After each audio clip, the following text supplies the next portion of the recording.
ನಮಸ್ತೆ ಟಿವಿ20 ಕನ್ನಡ ವಾಹಿನಿಗೆ ಸ್ವಾಗತ. ಜೈಲಿಂದ ಬಿಡುಗಡೆಯಾದವನನ್ನ ಮಾತುಕತೆಗೆಂದು ಕರೆಸಿ ಹತ್ಯೆಗೈದಿದ್ದ ಇಬ್ಬರು ಆರೋಪಿಗಳನ್ನ ಜೆಜಿನಗರ ಠಾಣೆ ಪೊಲೀಸರು ಅರೆಸ್ಟ್ ಮಾಡಿದ್ದಾರೆ. ಮಾರಕಾಸ್ತ್ರಗಳನ್ನ ಬಳಸಿ ಪೊಲೀಸರ ಮೇಲೆ ಹಲ್ಲೆಗೆ ಯತ್ನಿಸಿದ್ದ ದೀಪು ಹಾಗೂ ಅರುಣ್ ಎಂಬ ಆರೋಪಿಗಳಿಬ್ಬರ ಕಾಲಿಗೆ ಗುಂಡು ಹಾರಿಸುವ ಮೂಲಕ ಬಂಧಿಸಲಾಗಿದೆ. ಶನಿವಾರ ರಾತ್ರಿ ಜೆಜಿನಗರದ ಜನತಾ ಕಾಲೋನಿಯಲ್ಲಿ ವಿಜಯ್ ಎಂಬಾತನನ್ನ ಮಾರಕಾಸ್ತ್ರಗಳಿಂದ ಕೊಚ್ಚಿ ಬರ್ಬರವಾಗಿ ಹತ್ಯೆಗೈಯಲಾಗಿತ್ತು. ಪರಸ್ಪರ ವೈಷಮ್ಯ ಹೊಂದಿದ್ದ ಅರುಣ್ ಹಾಗೂ ವಿಜಯ್ ಕೆಲ ತಿಂಗಳುಗಳ ಹಿಂದೆ ಕಿತ್ತಾಡಿಕೊಂಡಿದ್ದರು. ಆ ಸಮಯದಲ್ಲಿ ಅರುಣ್ಗೆ ಚಾಕುವಿನಿಂದ ಎಸೆದಿದ್ದ ವಿಜಯ್ ಹತ್ಯೆ ಯತ್ನದ ಆರೋಪದಡಿ ಜೈಲು ಪಾಲಾಗಿದ್ದ. ಚಾಕುವಿನಿಂದ ಎಸೆದಿದ್ದ ವಿಜಯ್ ಮೇಲೆ ಪ್ರತಿಕಾರ ತೀರಿಸಿಕೊಳ್ಳಲು ಅರುಣ್ ಕಾಯ್ತಾ ಇದ್ದ. ಶನಿವಾರವಷ್ಟೇ ಜೈಲಿಂದ ಬಿಡುಗಡೆಯಾಗಿದ್ದ ವಿಜಯ್ನನ್ನ ರಾಜಿ ಸಂಧಾನಕ್ಕೆಂದು ಜನತಾ ಕಾಲೋನಿ ಬಳಿ ಅರುಣ್ ಕರೆಸಿದ್ದ.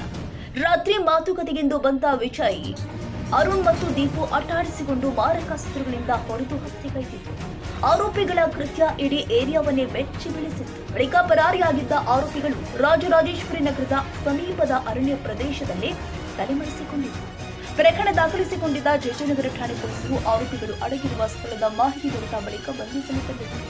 ಈ ವೇಳೆ ಆರೋಪಿಗಳಿಬ್ಬರು ಪೊಲೀಸರ ಮೇಲೆಯೇ ಮಾರಕಾಸ್ತ್ರಗಳಿಂದ ಹಲ್ಲೆಗೆ ಯತ್ನಿಸಿದರು.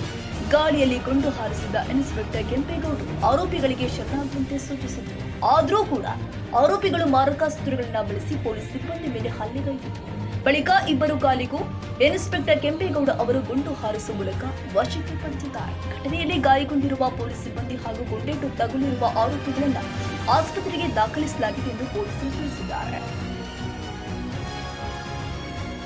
ಕನ್ನಡಿಗರ ಮೆಚ್ಚಿನ ನಿಮ್ಮ ಟಿವಿ20 ಕನ್ನಡ ವಾಹಿನಿ ಇದೀಗ ಟಿವಿಯಲ್ಲಿ ಲಭ್ಯ. ಕರ್ನಾಟಕ ಮತ್ತು ದೇಶ ವಿದೇಶದ 360 ಡಿಗ್ರಿ ಸುದ್ದಿ ವಿವರವನ್ನ ಪಡೆಯುವುದಕ್ಕೆ ಟಿವಿ20 ವಾಹಿನಿಯನ್ನು ಲೈಕ್ ಮಾಡಿ, ವಿಡಿಯೋಗಳನ್ನು ಶೇರ್ ಮಾಡಿ, ಕಮೆಂಟ್ ಮಾಡಿ, ಸಬ್ಸ್ಕ್ರೈಬ್ ಮಾಡಿ. HCN ಕೇಬಲ್ 842 ನಂಬರ್ನಲ್ಲಿ ಹುಕ್ಕೇರಿ ತಾಲೂಕು ಹಾಗೂ ಸಂಕೇಶ್ವರದ ಸುತ್ತಮುತ್ತಲಿನ ಹಳ್ಳಿಗಳಲ್ಲಿ ಲಭ್ಯ.